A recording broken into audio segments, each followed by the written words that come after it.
Ang Bombo Radio Philippines ay isa po sa mga pangunahing media network na naimbitahan sa final conference dyan sa may bahagi po ng Bangsamoro Region.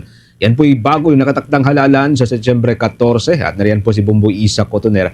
Ang Operasyon Baklas, tutukan po ng Commission on Elections bago yung halalang nakatakda nga sa Setyembre 14 at meron din pong babala ang komisyon sa mga kandidatong lalabag sa campaign rules. May update dyan si Bombo Isa Cotoner.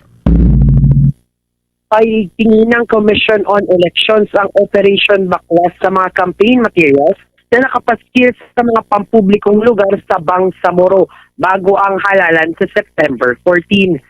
Ayon kay COMELEC Chairman George Sherwin Garcia, marami na ang campaign posters ang naalis sa iba't ibang bahagi ng rehiyon. Ngunit may ilan pa ring malalaking campaign materials na nakikita sa mga kalsada at iba pang pampublikong lugar.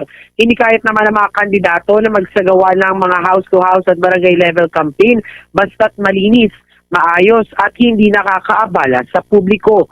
Samantala, sinabi naman ng COMELEC na wala pa silang natatanggap na reklamo kaugnay ng vote buying.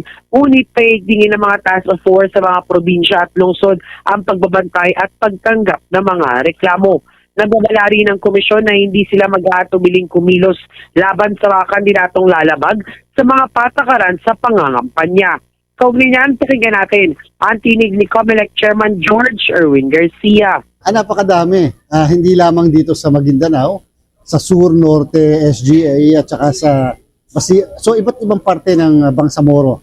Nagkaroon kasi kami ng one-time baklas at napaka-successful ng one-time baklas na yan.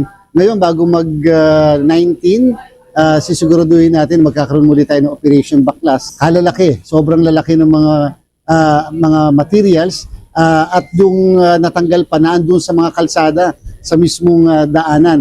Bago pa nagtanggalan, nandito rin kami. Ang inyong lingkod dito sa Cotabato at nakita rin natin yung mga ganong kalalaki na mga campaign materials. And so sabi natin, kinakailangang matanggal yung lahat ng yan. Paalala ni Garcia sa mga kandidato, tuloy ang BARM election sa September 14, kaya dapat nang sulitin ang natitirang panahon ng pangangampanya at tiyaking sumusunod sa mga itinakdang alituntunin. Maaari ring aksyonan ng poll bali ang mga mapatutunayang sangkot sa vote buying kabilang ang posibilidad na masuspindi ang proklamasyon ng isang kandidato. Muli, ang tinig ni COMELEC Chairman George Erwin Garcia. Alam niyo, ang iba dyan ay nagdadalawang isip pa kung sila ay iikot o sila ay maglalagay ng mga campaign materials sapagkat ang ibang paniniwala kasi hindi na naman matutuloy ang halalan. So yung unang advice natin muna, lalo na sa mga kandidato, tuloy po halalan. So baka po kapusin na kayo ng panahon sa pangangampanya. So ito na po yung tamang panahon. Wala na po tayong magagawa. Tuloy na tuloy ang halalan. So yung magkakalat pa ng iba dyan, huwag nyo na lang pong paniwalaan. Number 2, yung po namang mga hindi susunod sa ating po mga patakaran, alam nyo naman po, nag-cancel nga kami ng registration ng isang political party.